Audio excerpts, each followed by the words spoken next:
Hi, everyone. Welcome to the Snowball Wealth Podcast. Here we talk about how to manage debt and start building wealth, especially if you're the first in your family to do so.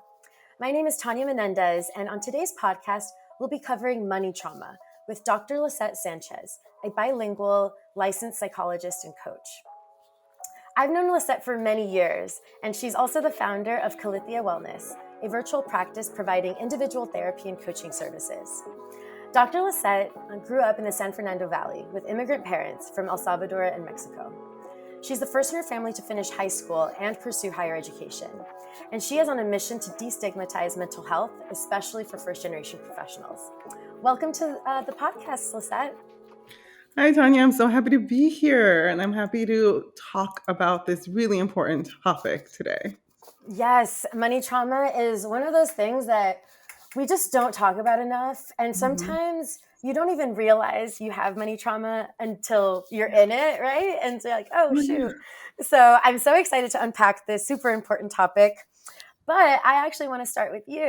And, I love starting these conversations with a little bit more personal stories. So I'm curious, have you experienced money trauma? And or if you haven't, how would you describe your money mindset and how that's changed over time? Yeah. So let me talk about my money mindset over time because money trauma, the way that people define it, people look at it really differently. But it basically is just around when you develop any kind of worries or any kind of mental health distress around finances, right? So that's what most people are referring to when we talk about money trauma. So for me, my money mindset growing up was really based around a lot of scarcity. It was, we save every penny we have. We are very afraid to make big purchases. And that was just a result of growing up in a working class family. My parents had multiple opportunities to make investments, to purchase homes, and homes that, at that time were priced for someone to be able to afford, right? It was very different, I think. And that is actually one of my parents' biggest regrets is not purchasing a home when it was more financially viable for them to do so. But at the time, I remember as a kid seeing my parents struggle with this decision and deciding not to because there was this fear of there will be a point where what if we can't afford the mortgage? Then we will not have a home. And so instead, we continue to live in that one bedroom apartment that I grew up in. But yeah, my mom always looks back and wishes she had made a different choice. Mm. But for me, what I think back to is how much of the fear I saw around big Mm. decisions with finances and how I carried that with me over time. And so that's something that I've had to work through. I've had to work through feeling comfortable with spending some money, with taking out big amounts of loans when it comes to schooling and education, and understanding where it made sense to make the investments. Where would I actually get my return on my investments? What made sense for me? I was investing in myself. So that was the initial path through overcoming that mindset. And now that I'm a professional, I'm a licensed psychologist, I have work, I have financial stability. And now with financial stability, I have that sense of safety. So those decisions are still there to make big purchases, but I feel more and more comfortable. Now, I don't make impulsive, it's hard for me to make any impulsive spending decisions, but every now and then, I'll treat myself to something, but it has to be pretty small amounts. I'm not doing an impulsive like hundreds of dollars expense. Anything that's higher, I still have to think about it, but that's the way that I've grown through it. And now my mindset is more around growth and abundance. If I need more money, I will make more money. If I need this, I will figure out how to make it happen versus what if I run out. I love everything that you shared there. And I think something that really resonated with me was witnessing the fear, right? Because I think that, so I'd love to unpack that more because it's something that we also see for our premium, coaching clients and people that join premium. And when we have some of these, more in-depth conversations, a lot of it sometimes comes down to the fear, right? Either fear of doing something wrong, and so you stick with the familiar, And so people then that sometimes manifests in people continuing to spend month to month. Or sometimes it's the other fear of like still doing something wrong, but instead doing something familiar, which means like hoarding or like keeping all hundreds of thousands of dollars of cash in a checking account, not investing, or so I think a lot of it, the root cause sometimes can be fear for a lot of like money decisions. So you know I want to hear first like how you think about the framework of overcoming fear and having a relationship with fear, and how that sometimes can help with overcoming some of these money traumas.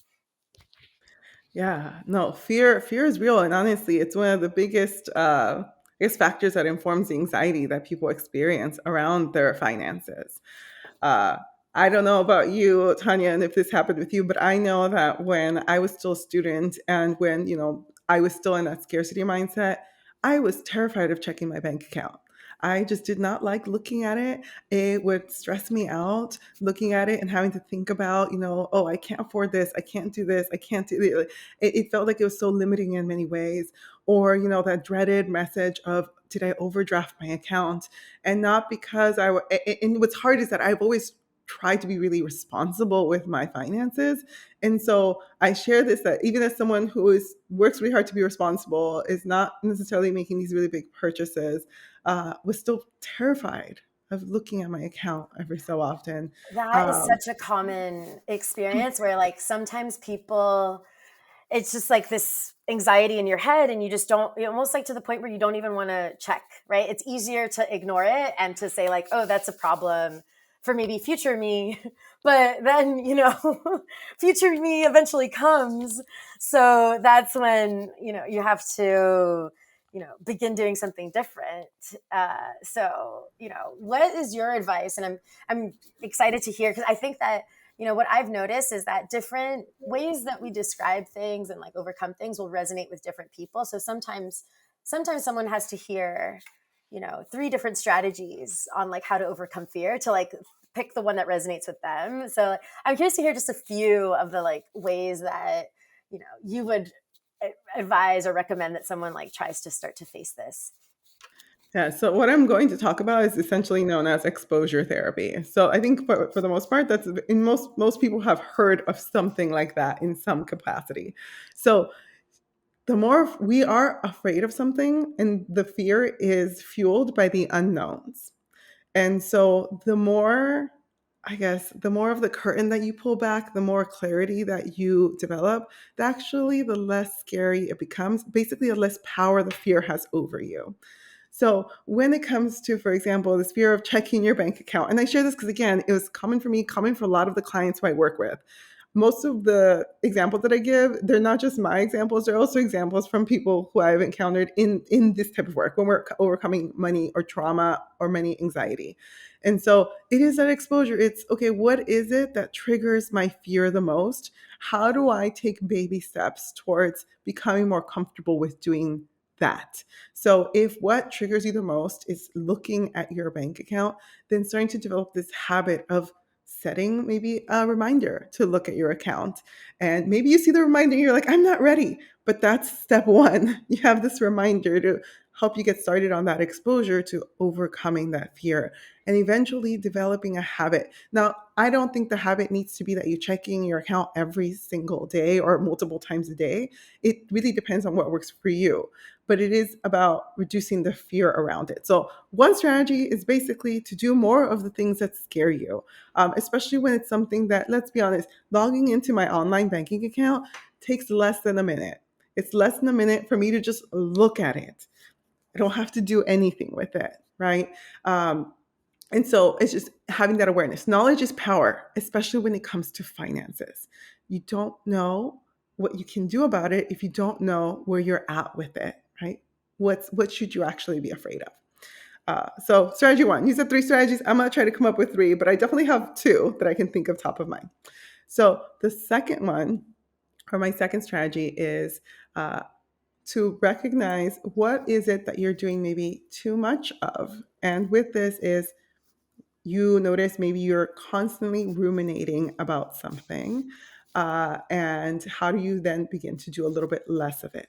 So with finances, Mm. actually, this might seem counterintuitive, but bear with me. So let's say you're someone, for whatever reason, with your money anxiety, it requires you to check your account constantly because Mm-hmm. you're worried That's true. that, And it happens the opposite. Well, yeah, that's yeah, right. but it That's happens the right. opposite way, right? Yeah, yeah, That yeah. you're worried, you're like, how much money do I have? How much money do I have? Yes. And it's almost this compulsion to check your account Mm-hmm. frequently, just and need to think about it and talk about it and like do all this research on it. But there's one thing when we're researching something to educate ourselves, and there's another time when we're researching something because we're overthinking and ruminating and overwhelming ourselves. Now, when you're so you have to understand that line, right? Like, are you learning or are you stressing yourself out? If you're stressing yourself out, then it's time to take that step back and start to do less of it. So if I'm checking my bank account 20 times a day because I'm worried that something is going to happen between 1 hour to the next and my money will disappear, the habit that you're wanting to build is to check it less frequently and get to Yeah. a point where you check it at a pace that makes sense for you. I love that. I love that. And I think that, it reminds me of there's a few, and I'll actually share some strategies too that we've seen, and I'd love to hear your thoughts on them. But one of the things that we've seen that helps is um, often when people have some money anxiety or some money trauma that they've experienced in the past, it tends to pair with negative self-talk. Mhm. And so I think that we encourage, our community to reframe and like take like negative self-talk and put it into more positive self-talk. So instead of saying like, I'm so, bad with money, you could say like, I'm learning about money and I'm going to be, and I get better and better at it each day. And so I think like starting to shift and like, I think to your last point and like, being aware of your thoughts and how they may be influencing your actions, I think is really important. And then I think the second piece, and I think that we also do like baby steps. It's just like if you can't transfer, $1,000 today, you can transfer $10 today to your savings, and that's a step in the right direction. And so I think like removing the all or nothing mentality of like I have to do everything at once and I do every, you can start with like one step in making progress. And then, okay, one last one that I think I'll share is I think that starting to think about your money scripts and how, like, what are the narratives that are replaying in your head that, like, are impacting your identity. So sometimes people will come, to us and are looking, I think, in essence, for like a slight identity adjustment where like they don't want to feel like they're out of control with money anymore, right? And they don't want that to be a part of their identity. They want their identity to be like, I am a financially responsible person and I am a part of this community that is like full of financially responsible people and I am on the right track. And so I think like starting to think about your identities and money scripts is something else that we try to focus on as well. Yeah, no, I agree with all of these. And as you were sharing, and I had a moment, and it was like, Yeah. yes. So what you described, all of Mm-hmm. those thinking patterns, they're known as, like, clinically or in the mental health, they're unhelpful thinking styles. The clinical term is cognitive distortions, or Mm-hmm. in an everyday world, what we refer to them as are limiting beliefs.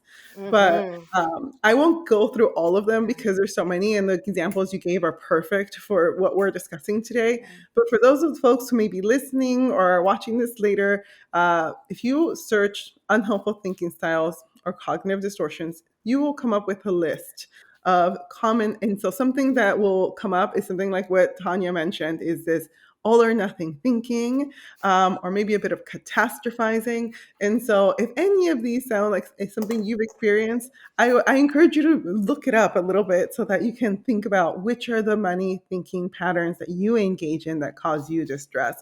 And these also maybe relate to other mental health or other emotional stressors. But when you're looking at it, since we're talking about money trauma, think about how you feel about your finances when it comes to these. And something else that came to mind as you were talking, Tanya, was community, right? Mm-hmm. I think originally this is so interesting because when you asked me the question, I thought of, well, what can someone do for themselves? Mm-hmm. what is most powerful is to not be isolated in this experience. I Mm. think that's what your platform and what makes it so powerful is that it has such a strong community aspect to it. Yeah, you're right, because it is, you don't always think about it, but the people that you surround yourself with influence your thoughts. So Mhm, if you keep seeing someone that's just complaining or like saying mhm. everything that's going wrong, that's all you're going to think about, right? Versus someone that's like having these wins and trying to make progress, or at least like trying to move in the right direction. It can impact your thoughts too. So it's Yeah, yeah. amazing how this all works, science. But Yeah, yeah, and you feel less alone too when you have that. You're not the only one going through financial challenges, and you're not the only one. Let me just be clear. You are not the only one. I am not the only one. Everyone has their own struggle, and it's nice to not feel so alone in that process, one. yeah. And two, it is really nice to be around other people who are also as more goal-oriented when it comes to Mhm. their finances, because that's accountability. Hmm. And I think you're so like, I'm really glad you reinforced that, because I think that Yeah. is a common thought, is that like, I'm the only one, I'm a failure, I'm not doing the right thing. Like, and like these just scripts that run in your head. And when you take a look around, you're like, wait a minute, everyone's figuring it out. Everyone's at different stages. Like I'm going to be fine. I just need to take a step forward. And I think, yeah, I love that you mentioned that, because like, I think that isolating can make can sometimes make it even worse, right? Because you can just stay in your. But okay, so switching it up a little bit, I'm curious. I know that you're a first gen college grad. You focus in on first gen communities, and so I am curious to hear how you see it showing up specifically for people that are the first in their family to go to college. Yes. So a little bit about my work with First Gen. A lot of my work with First Gen is really focused on breaking generational cycles. Mm, And when I think about finances, it's breaking generational cycles of financial trauma, of where it came from. And that can impact everyone. So while we're talking about first gen professionals, generational cycles, financial trauma are across everyone, right? Because everyone can be impacted by their environment. And so, for example, if we think back almost 100 years now, when there was the Great Depression, that impacted a lot of people's relationship with money, whether and their trust in banks or like government agencies, right? And so then was inherited through certain like families. I remember when I was a kid, the discomfort that my family had with credit cards, for example, because they mm, were new too, right? So I remember I had my own reservations. I was like, oh, I shouldn't get a credit card. Which honestly, looking back, it's probably a good thing that I had that reservation because it was so scary. But in terms of, again, like through those generations, sort of what their belief systems are and what they trust is sort of how you will develop that trust or comfort with. And so with first gens, you see a lot of the scarcity mindset often, especially if they're coming from families who had limited resources. Something else would be around I guess it would be the fear around where do you get where do you learn? Where do you actually go learn how to invest your finance, like your money, how to work your money, what to do with the little bit of money you do have? That's another barrier for individuals because it's like, who do you trust with that? Especially again, if you're raised to like, well, if I go to this bank, are they really looking out for me or are they going to mm, give me advice that's going to benefit them? mm-hmm. And you need to know that. Hmm. You know what? And you're right. And like there was actually a few, just historically, even the countries that sometimes people are coming from may have different banking systems and different beliefs and different trust ways to trust, levels of trust and everything. And so I think that I love that you focus on going deep into it's not just even your lived experience today, it's actually beliefs that are centuries old or like generations old that continue to get passed down. And so how do you become aware of them and break them now finally? Yeah. So I love that you broke that down. And I think related to this, I'm curious to hear, there's many millennials, like 53% of millennials were supporting their family members during the pandemic. 77% of Latino millennials were supporting their family members during the pandemic. So, like, I think that, and I think it's similar stats for immigrant families as well. And so, um, I'm curious to hear your thoughts around, being first gen and wanting to break some of these cycles, but at the same time, wanting to support family members and wanting to have healthy boundaries and kind of setting a good example for everyone. Like, you want to help, but you also want to build wealth. And sometimes that can feel like it's in conflict, but we know it's not, but it can feel that way. So I'm curious to hear, like, your advice on, or just like your thoughts around this, and then potentially some ways that we can set healthy money boundaries. Can you repeat the question? I want to make sure that I Yeah. answer. Yeah. I was just saying that, like, many people support their family members, Mhm, financially. And so how do we set money boundaries, mhm. and how do we have a healthy relationship with supporting family Okay. while still investing in ourselves? Okay. All right. I got you. Um, Something I think that was coming to mind that I didn't mention earlier that can impact this dynamic is also the belief. Sometimes people, especially from immigrant cultures or cultures that maybe value humility more, view money negatively. And money Mm, is not the answer to everything. Money is a curse for some people. That's how they view it. So I want to honor that belief as I talk about how to set the boundaries or how to support families, because when I work with the first gens, right, a big part of the work is having to reconcile the values they were raised with and the values that they have developed in their life experiences and what they're learning. Now, one of the biggest challenge is that creates a gap between the first gen and the parent or the caregiver, whoever it is that they're wanting to support. And so that makes it sometimes a little bit harder to communicate like what I'm doing this to help. I'm doing this because I want to do better and because I value family. mhm, Whereas for some families, they might see it as, your quest to make all of this money or this journey, what that does is takes up so much of your time, and now we don't get to see you anymore. And then mhm, giving them a bit of a guilt trip over that, mhm, right? And saying money doesn't matter, time with us matters more. And what is happening then again, it's that conflict of the values. mhm, So when you're setting these boundaries, you will likely experience, or most people experience, at least in first gen, mhm, that conflict between the values they have and the values that their families have. So understanding that the boundary setting already is an experience that causes a lot of guilt for people because they're doing mhm, something differently. It can feel a bit intensified when you'll feel guilty for setting the boundary, and then your family member, loved one, tells you that you should feel guilty because you're prioritizing money over family or mhm, something, because that's mhm, how they see it. Not that may not be how you see it. You see it mhm. as wanting to create stability, maybe wanting to retire family members early, maybe wanting to, create a sense of safety, but they see it as I don't know, you sold your soul to capitalism and that's not what matters most. Yeah, yeah. Oh my gosh, I'm so glad you brought this up because, actually, even in some of the programs I participated in college and high school that were supposed to help first gen college grads, they sometimes had this, like, kind of thoughts around these, or I guess it was communicated that, money isn't everything. And, but also, and actually one of the things that you mentioned really resonated with me is the conflict.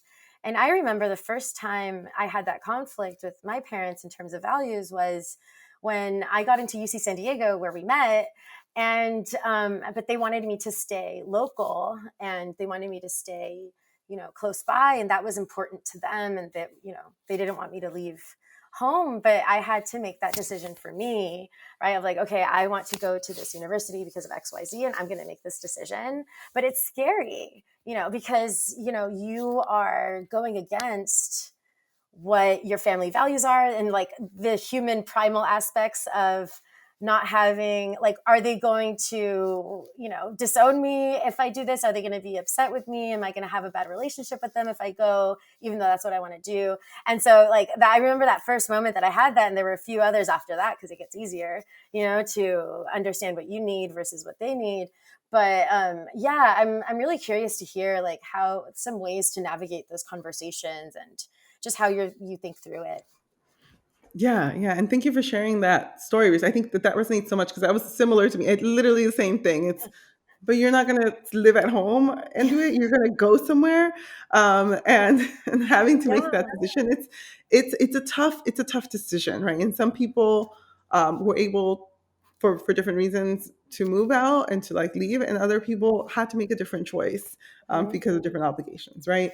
Mhm. But when you're, regardless of your position, as you get older, right, wanting to learn how to set more boundaries with family, especially when it comes to finances or just your time and all of that. So one is normalize. It's going to feel a little bit uncomfortable or a lot Mhm. uncomfortable, and just accepting this is an uncomfortable request that we're Mhm. asking you to engage in, but that discomfort leads to peace. That discomfort leads to inner peace. And so know that when people say, please set boundaries, they are helpful for you. The guilt comes from the people pleasing tendencies that maybe someone has developed or has grown up with. But there's nothing to feel guilty about when you are setting a boundary that to help meet your needs, right? Mhm. So when setting boundaries with families, one is understanding you're going to be uncomfortable. Two, it's knowing that you may have to set the boundary multiple times and perhaps in different ways. And the way that I explain to folks is we all learn differently, we all communicate differently. And perhaps when you communicated in the first way you communicate, that doesn't fully resonate for the person who you're setting that boundary with. For example, let's again, we're talking about a parent, and I don't know about you, Tanya, but I definitely have a mother who I still talk to every day, but would call me a bit too much when I was in college and going through it. And so I remember setting this boundary with her of, my phone will be on do not disturb. That means I'm not available. That does not give you permission to call everyone who you think might be around me to ask if I'm okay. And so I laughed because I Which was is like, I like know I'm so not the only, sweet. Yeah, it's like you such a know, sweet thing that she's trying to, but like, yeah, it's yeah, so yeah, parents have different parenting styles, and yeah, yeah, yeah. what comforts them or what helps, they're trying their best in keeping you safe. And Exactly. yeah.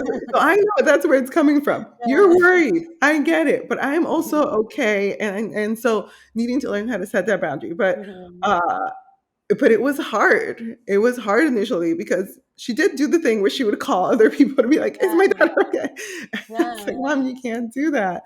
Like, I'm okay, and you trust that I'm okay. We are checking in. Like, I still talk to my mom every single day, and if the brief calls, we do a check in. And but I've learned, but they happen when I'm available. They don't Mhm. happen, whenever. My mom has now learned, oh, you're busy. If you don't pick up, you're busy. If you don't, or we'll text, it'll be something, but later.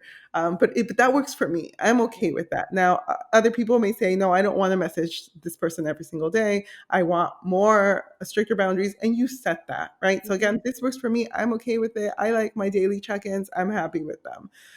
But like I said, other people maybe want weekly or monthly check-ins. But Mhm. it took a lot of conversations. It took setting boundaries in different ways. Sometimes that meant that, first boundary was attempt to have a conversation. Second boundary was putting my phone on do not disturb or on airplane mode or shutting it off or creating a physical barrier of some sort.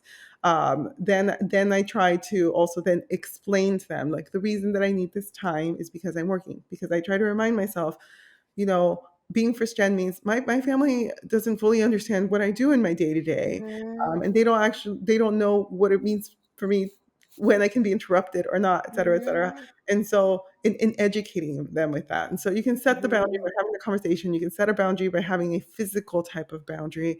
Um, especially if the person maybe has a bit more challenges with respecting your boundary. But the way I always talk about it is, we all learn differently. We all need to hear things sometimes multiple times, and so don't feel discouraged when you have to set a boundary over and over again.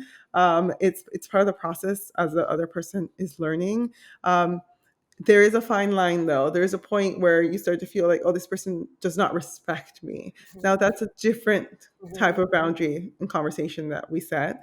And then that goes back to your values. Like, is this a Mhm. relationship that is important for you to maintain in your life? Or is this a relationship that causes you so much distress that not having that relationship in your life would bring you more peace?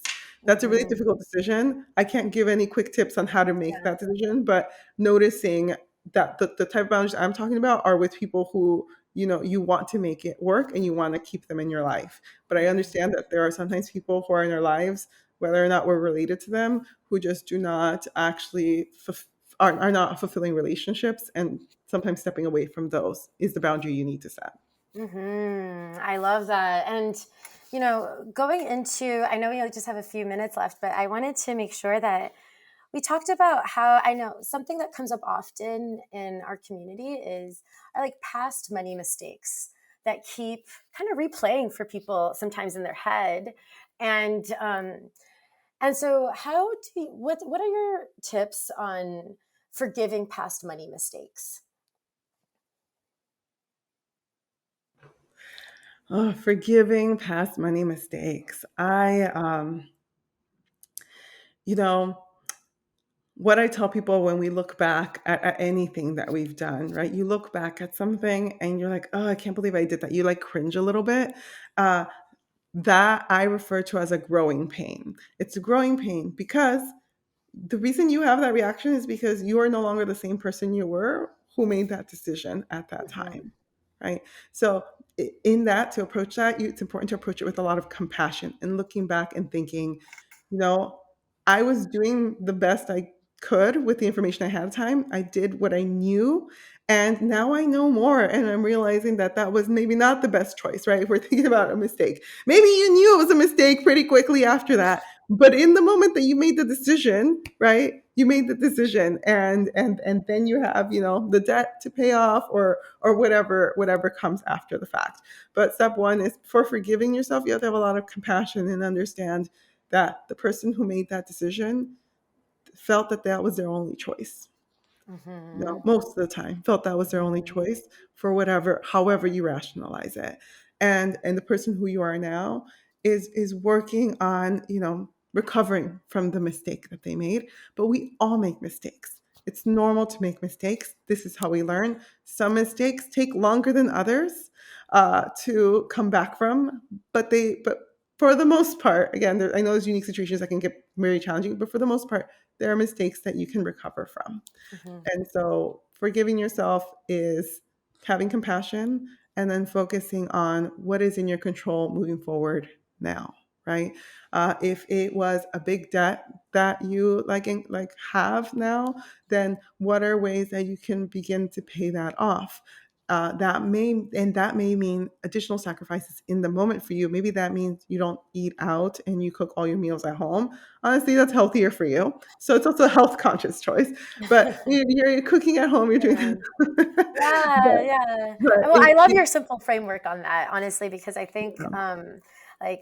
I think that sometimes, yeah, reminding yourself and having compassion and kindness towards the person that made that mistake, and knowing that, from now on, you're going to be doing better and you've learned from that and are moving forward, is sometimes the only thing that people need to hear, right? And to hopefully this helps someone out there today, overcome a money mistake or feel better about, moving forward from it. Um, so to wrap up, I'm curious if you have any final tips or advice, and then I would love for you to also share how people can get in touch with you, how they can Mhm. work with you, and yeah, and I'm hoping that we can have another conversation again soon. Yeah, of course. I final tips and tricks. All of this takes time, right? Any Mhm. kind of healing that we do from any sort of trauma, it will take time. Just like with most things in life, they take time. I know that we often, are very like a shortcut can feel very attractive, but from what I've learned, at least in my experience, it's like things, it takes a lot of work, a lot of effort, and a lot of time. And so learning about money, investing the money, making money, losing money, it all, I mean, I guess maybe losing money happens more quickly. But everything else, it just takes time. And so for those of you who are listening, if you're listening to this and you're feeling like you're connecting with some of this, it's like, I hope that you can be patient with yourself on this journey. And it really is about simple frameworks to help you, because life is complicated enough as it is. It can be that simple. And trust me, it always is easier said than done, right? Like, so I'm like, oh, it's just this. I know it's so much harder than just this, right? But it's Yeah. making that active choice of saying, I want to be kind to myself today, right? Or the different affirmations people choose. So that would be my final tip. Just like everything takes time, and that's just part of the process, and that's part of life. And accepting that makes things a little bit easier. Yes. And I think the other part was like, how can people find me or contact me? So my my social media handle is just like Dr. Sanchez, and I'm on Instagram and TikTok. And you can also email me. It's just drlisette@calatheawellness.com. And I'm sure we can just put these in the show notes so Yes. people have access to them. And yeah, but please reach out to me. I I'm open to speaking engagements into the new year. I love doing speaking engagements on the imposter phenomenon, on money trauma, money anxiety, generational trauma, and just destigmatizing mental health, and especially all within first gen and BIPOC communities. And so in addition to that, I am also, a licensed psychologist, and I do therapy. My case is currently full, but hey, maybe by the time you're listening to this, I'm not. And so if you're in California and you're looking for a mental health professional, you can also check me out, see if I'm available for that. But that would be some of what I want to plug for today. Awesome. Awesome. Well, it was such a pleasure. And I'm really glad that we had this conversation that doesn't always happen, in some of these spaces. So I'm really happy that you were able to shed light on some of money trauma, understanding what it means, and also some solutions on how to overcome them. So thank you so much. And I will chat with you soon. Take care, everyone. Thank you for listening to the Snowball Wealth podcast. If you're interested in getting started on building wealth, check out our mobile app in the App Store at Snowball Wealth or online at snowballwealth.com.